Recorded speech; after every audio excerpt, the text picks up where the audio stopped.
How's it going, guys? My name is Tavarish, and it's come to my attention that the term abandoned gets used a lot in automotive YouTube, usually to describe a car that's been sitting for a week and has a little bit of dust on it.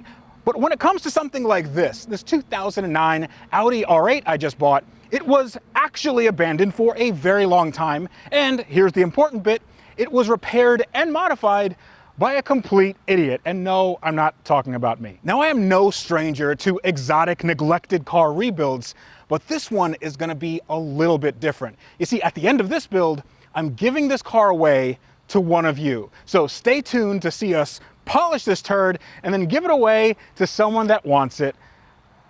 That analogy was terrible. I am sorry.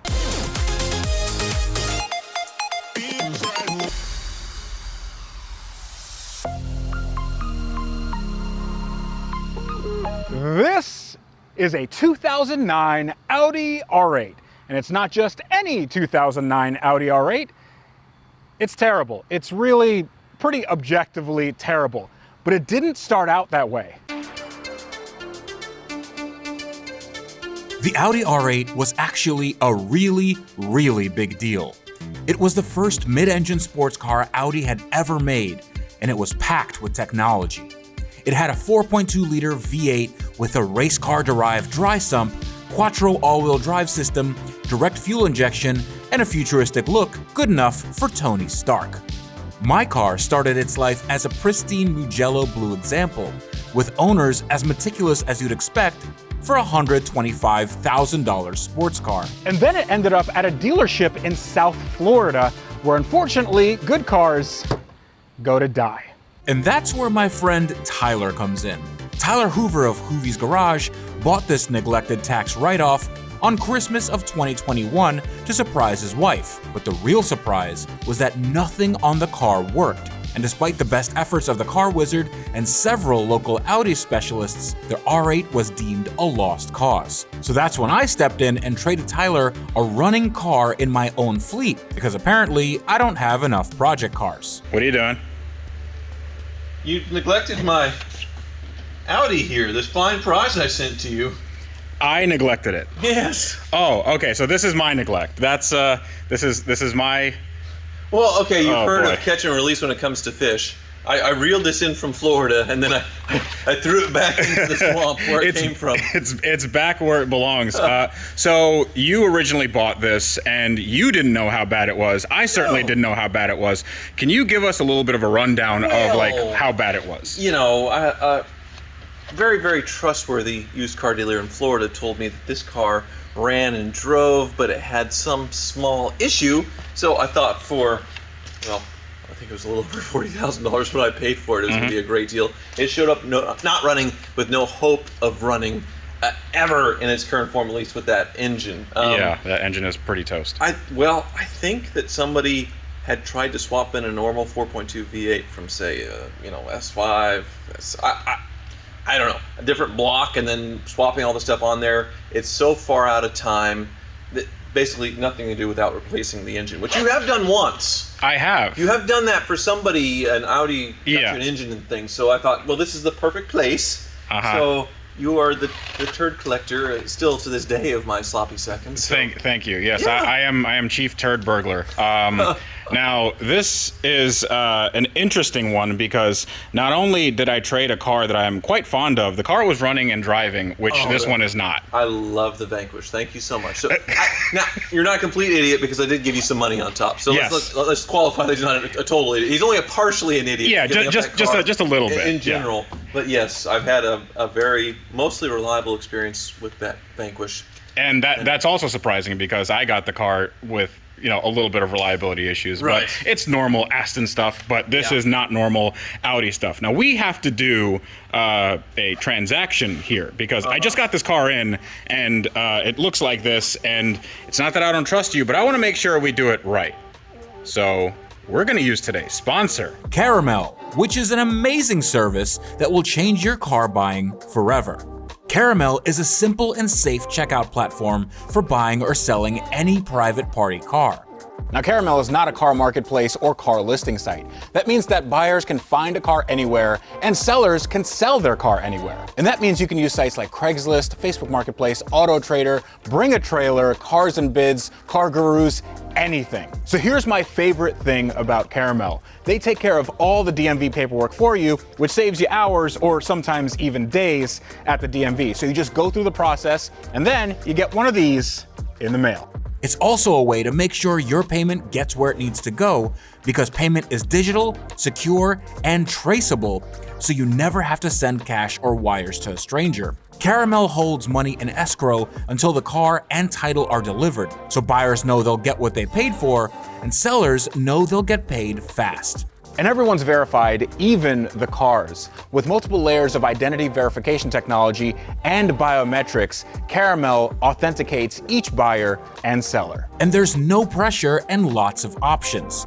So you can add financing, vehicle protection, insurance, and delivery in a tap or a click. And the amazing part about all this is that Caramel works for any car in all 50 states in the US. I buy a lot of cars, and I'm definitely gonna go through Caramel on every single transaction from this point forward.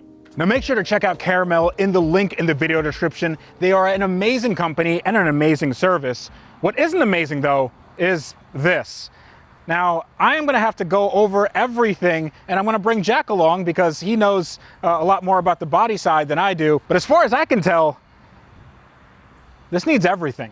Okay, Jack, you've seen this car in the shop a little bit. Yeah. What do you think? I don't like it. Someone was very excited to get this car when it was new. I mean, they probably had it all detailed, and they might have had an unveiling. I mean, Shmi could have owned this car. This was probably Shmi's car. I don't think he would have owned this specific car. You don't think so? Maybe when it first came out and then he sold it the next day. It's rough. It's had a hard life. So it's a South Florida car. And you can tell, I mean, this is what we in the industry like to call a tell.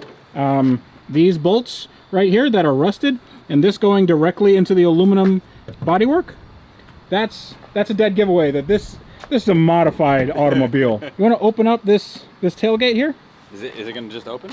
It's gonna just open. Is there? Oh, it Yep. does. Wow. Oh man. Hey, how heavy is that? Heavier than it should be. Yep. That's just dropping. Yep. So those struts don't work. Yeah. So this is a VFSI. You know, it's a new engine. It's not a V8 or a V10, it's a V. It does have the carbon fiber though. Has a carbon fiber here, and it's not in terrible shape. No. That engine, a little on the disgusting side. And I was told that that engine was swapped out for something, or the timing was done, or something. Nobody seems to know, but Tyler gave me this car non-running, and I know that he tried to have it started, and it didn't start. And I kind of want to see what happens when we try to start it. Yeah, it might make some noises, but it might just go and do nothing else. It might just go what? You want to do it one more time? We got nice rusty hardware here. Mm-hmm. This comes up and down, right? Yeah. What does that do? This is the active arrow. I don't know if this isn't cooling. I don't know what this is because there's a little cheese grater in here. Mm-hmm. Is this to grate your cheese? Do you cheese? It's for grating cheese, dude. I mean, the engineers probably know more than I do, obviously, but like, it's not gonna really act as an air brake or kind of downforce. I mean, maybe it acts as downforce. I don't. It's definitely not an air brake because that air would go straight through this. Oh, well, you know, this is blocked here, so maybe it's like a Venturi effect. Yep, that's exactly. We're gonna go with Venturi effect. Yeah. Final answer. Final answer. That's good. Nice and solid. That's good. That's carbon fiber. So Tubin Fabre. we do have some missing hardware here, rusted hardware. You being a body guy, take a look at this car. Is it original? Do we have original paint on this car? I'm thinking maybe this piece here is original. Okay, so the quarter panel might be original. It was rolled. Yeah. Yeah, the fender was rolled, and that's off. It's just that's nice. The orange peel from here to here is like completely different. How can you tell that with that amount of pollen and dust on it? You can see it through the pollen. Like, I mean, look how heavy. I don't know if it's coming up on the camera, but the clear coat looks really, really thick Mm-hmm. and heavy. Like it was just late. There's a bunch of material. What I mean by a bunch of material is like, it's been painted once, twice, the third time it's like, I don't know what I'm doing right now, and the paint just kind of pinches up and gets really like orange peely. There is a factory over there that's making the nastiest squeaking noises, and but that is actually the Florida Horcrux factory. You know, they make Horcruxes. You know, at Harry Potter, he goes and finds all the Horcruxes, and they make that exact noise. Yeah. That's what they make over there. They actually manufacture them. You know, after the movies were really popular, they kept on making them. So it's funny. I thought they did propane stuff over there. They're Horcrux. You can see here, like there's kind of some cross hatching. I know. Oh, here you go. There's a hole right there. There's a hole. Okay. Some more chips, things like that. You got like DA marks. By DA marks, what I mean is like little hooks where you can see where the DA's been ran over it. Not a district attorney. Here's a perfect example. Look at this. Like you can see that. Look how peely that is. Like if you look at my reflection, my head looks abnormally large. Okay, my head is pretty big, but still. I mean, you have dirt in the paint. Sometimes that's factory, but I mean, there's dirt here, there's dirt here, there's some dirt over here. There's definitely been body work as well. Like you can see like the actual lines going into the filler. Man, I know I saw it somewhere over here when we were just walking by, but you can see where they've actually body worked it, and it just shrunk, and you see the lines from the sandpaper in it. But or as Tyler Hoover would say, it's not that bad. It's not fine. Yeah, it just needs like a little polish. It'll be okay. Yeah, just a little polish. Yeah. You know, if you're using like 80 grit on a DA to take all that back off. This needs a paint job, but not only a paint job, it needs some body work, right? Because we've had some, there's a boo-boo on the underside right here. So it hits something right there, and then it hits something right here, and then it hits something right there, and then it hits something right here, right there. So we have carbon fiber, we have aluminum, and more aluminum. So compared to, I mean, until we get underneath it, but compared to the cars we normally work on, bodywork wise, I mean, it's really not that bad. Underneath, we might find more, like certain cars that people will see later on, but this one, I can't tell as easily as I've been able to tell with the other cars how much has been done. I know for sure this has been worked, but other than that, I don't see too many areas that look like they're really, really bad. So the bones are probably okay. Yeah, I think the bones of this car are good. I think it's a solid car. It's just been worked over a few times, probably just taken to a local shop where they just do, you know, quick scuff and shoot. Essentially what they do is tape it off, and then they're not gonna take anything off the car. They just tape it off and paint it. When Mako talks about doing a car for $399, they're talking about this. I just spotted that. There's hook marks from a DA. So somebody probably was like, I got you, fam. I'm gonna paint this thing up. Oh, look right here, dude. Look, that's body work. That's 100% body work. See the bulbousness to it? It's been worked around. Yep. See, like there's like a straight line right there. That's probably where the body filler stops. Okay. So that was probably repaired right there. And they didn't take the parts off the car, which you didn't really need to, but they also didn't protect the headlight, which is probably what, $2,500 headlight?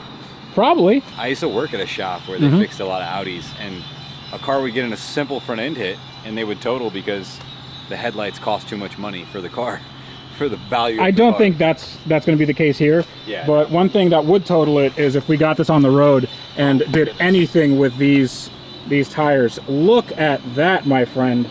That right there, that's a tire. It was like Clint Eastwood's face.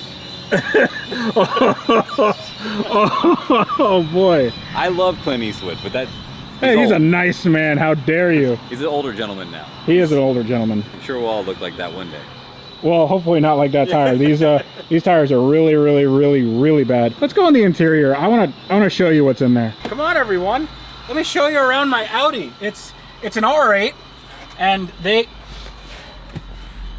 this is a smell. That's a smell.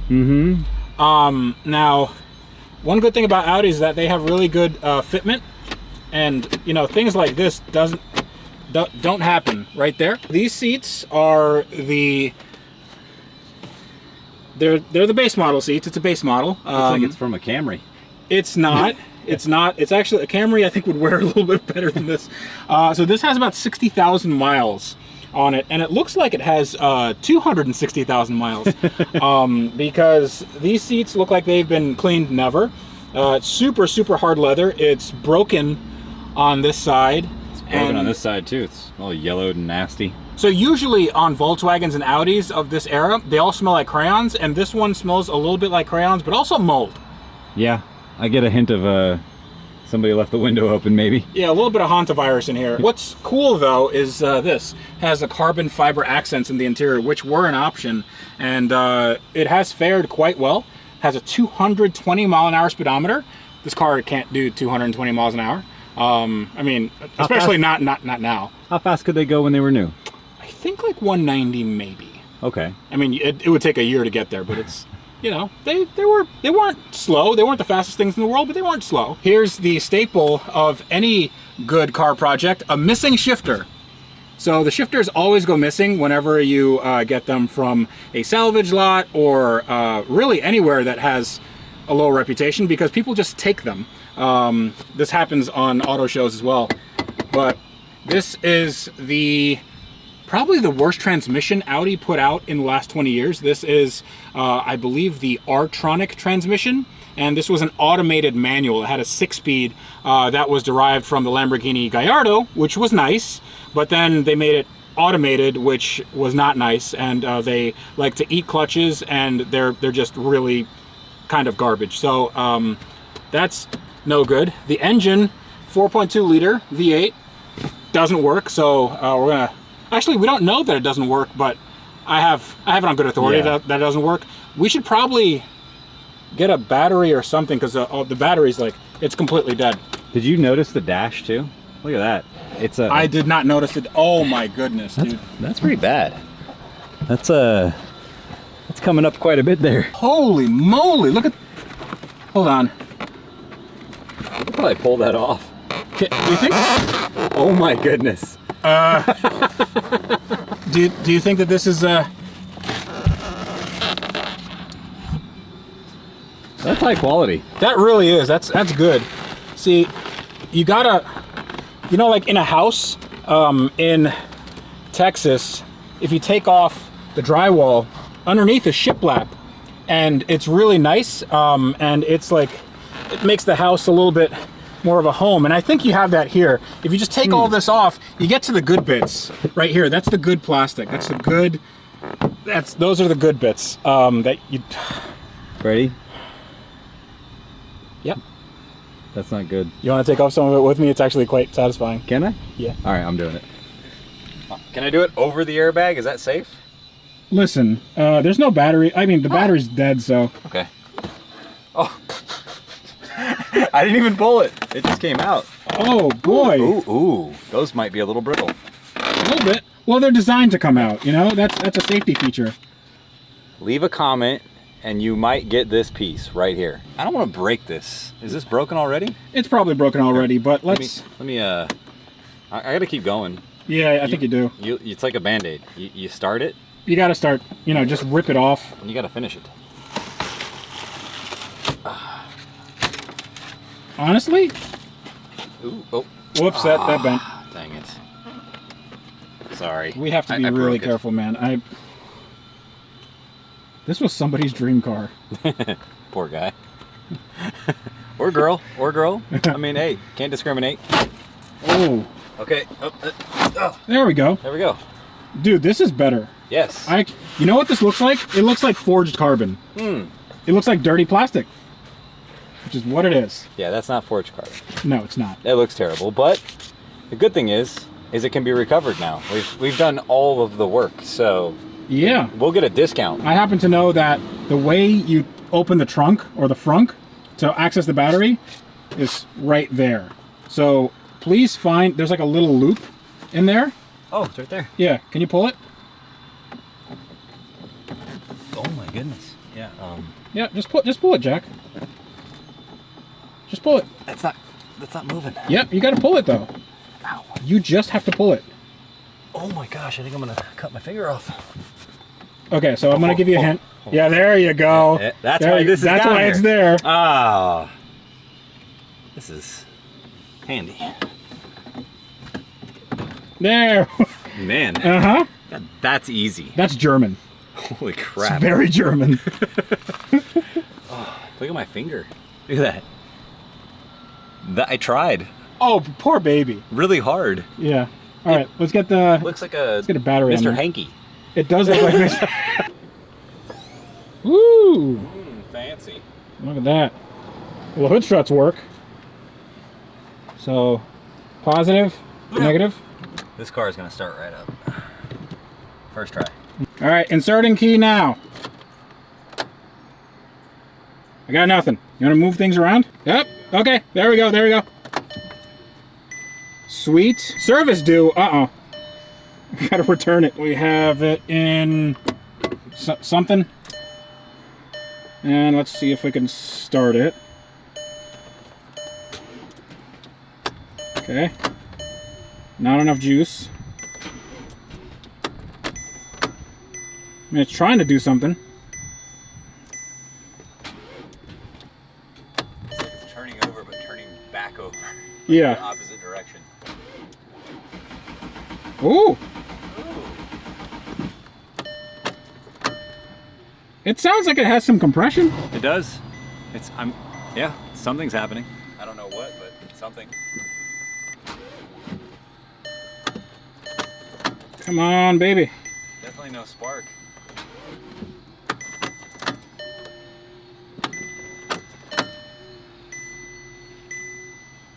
It has half a tank of gas.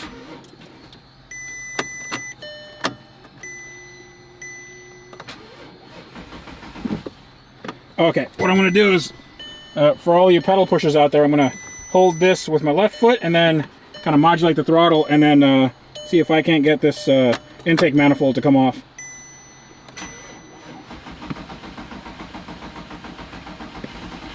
What? What? It did something. You're like a wizard. I can't believe you got that started. Well, I didn't get it started. It just kind of wanted to start a little bit. I think it stops after a certain amount of time. You can smell it. It's flooding. Yeah, it is. So when it floods, usually on fuel-injected cars, you can just floor the pedal and then it will actually cut the injectors. But I don't know if that's true on this car.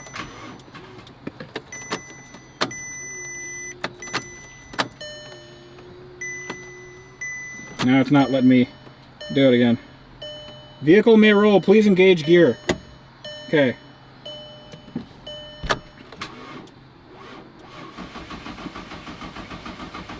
Come on. Come on. Oh, I was right there. How hot is your battery pack right now? Probably steamy. It's fine? All right, let's send it.